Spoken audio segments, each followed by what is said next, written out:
friends. Yeah!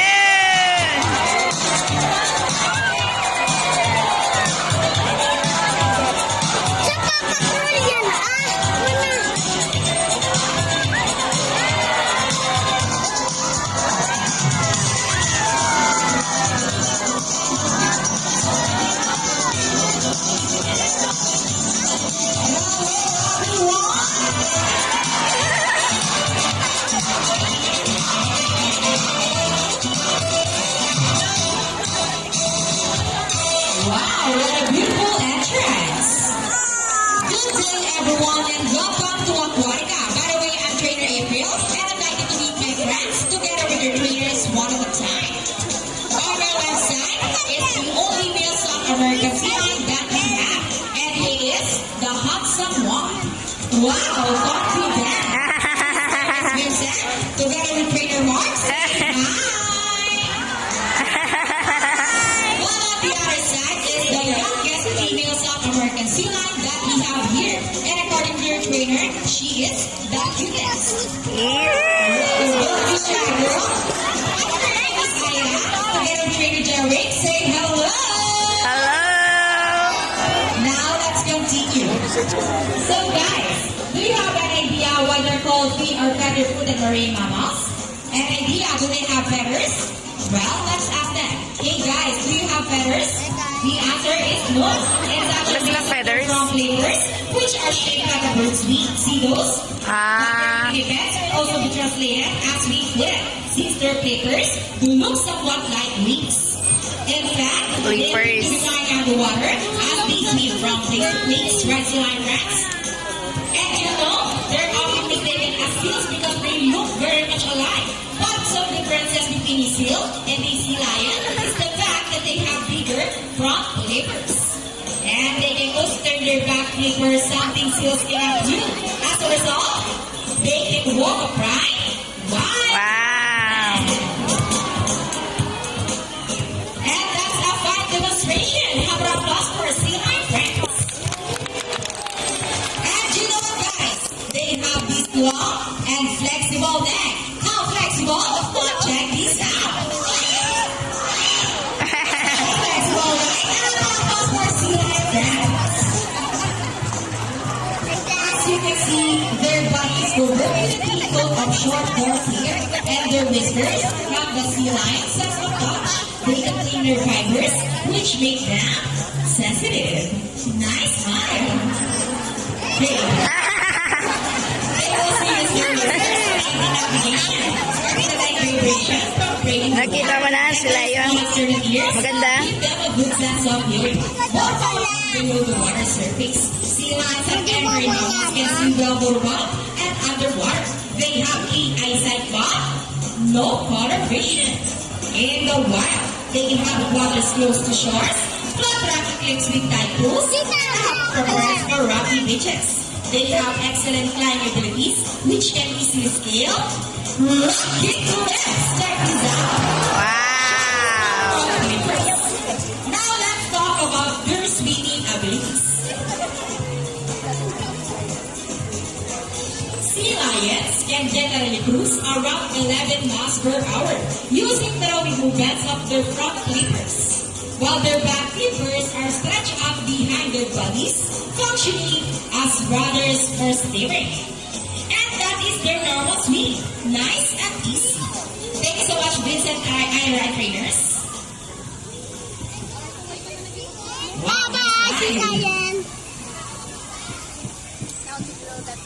And another one, they are asking for it.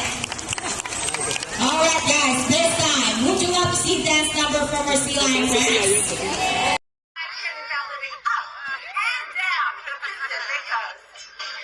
Now, sea lions are very social animals. And they gather in large groups called rookeries. And these rookeries can be very noisy places.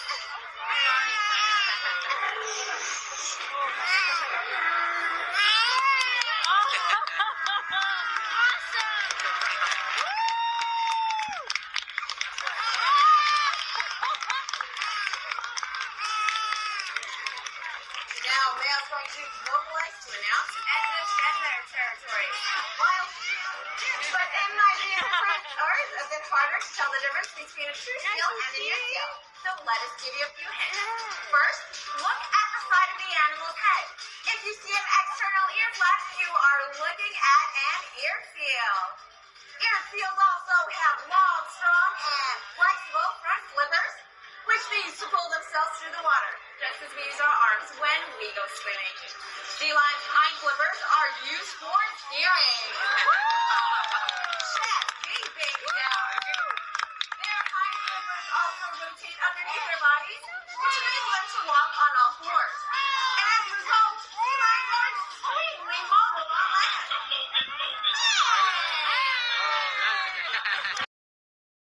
That's our sea lion friends. Bye! By the way, guys, if you love to have some souvenir photos with your lovely birds and our sea lion, please approach our friendly photographer at the exit area. And just a reminder, the exit is on your left side. Once again, the exit is on your left side. Once again, thank you for watching. Please exit at the left side of Aquatica by the narrow tree. Please exit at the left side of Aquatica by the narrow tree. See, now let's call in our money bird, Buddy. Buddy is also our Moluccan cockatoo. Buddy flies over.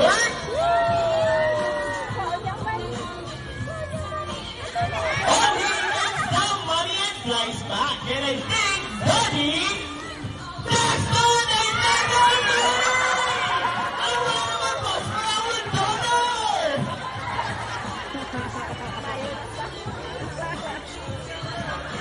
Sir, I have a question for you. Did you know that Manila Ocean Park is also a rescue center for birds? Well, now you know, and your money will go a long way, and we are very grateful. You may now go back to your seat and enjoy the rest of the show. Bye! Thank you so much! Anyone else? A 1,000 peso bill this time. No more? Sir Dylan, excuse me. Are you okay? He's saying something. Before Buddy gives your money back, Buddy wants to give you a kiss. Is it okay? Wonderful, now stand here in front. Look at your camera and offer your cheek. Another one. How about with your hand? Just open your palm and look at that camera. Smile.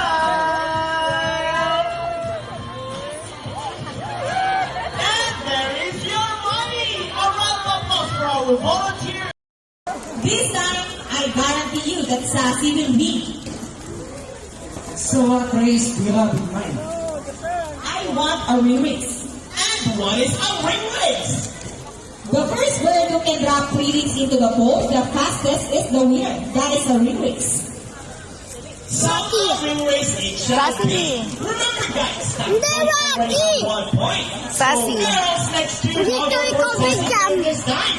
We'll be doing this again, and this time a ring race. Malagal na. Ready, set, go! Go!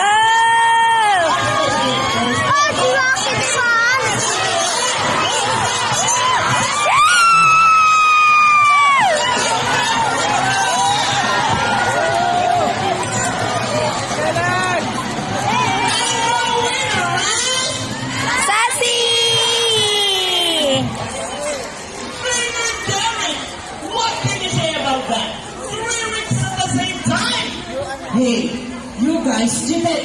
Oh, he thinks you cheated! No, we didn't cheat. See, Sassy used her brain. Oh, is it true that girls are more intelligent than boys? Yes! Boys!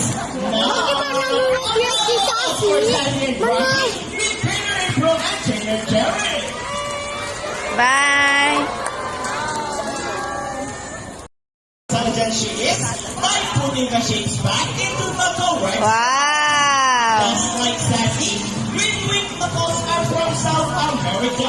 They are known to be the gentle giants of the parrot family. It is because they are the second largest next to hyacinth macaws. They can grow up to 9 years left and can live up to 8 years old. And for the last change, Yay!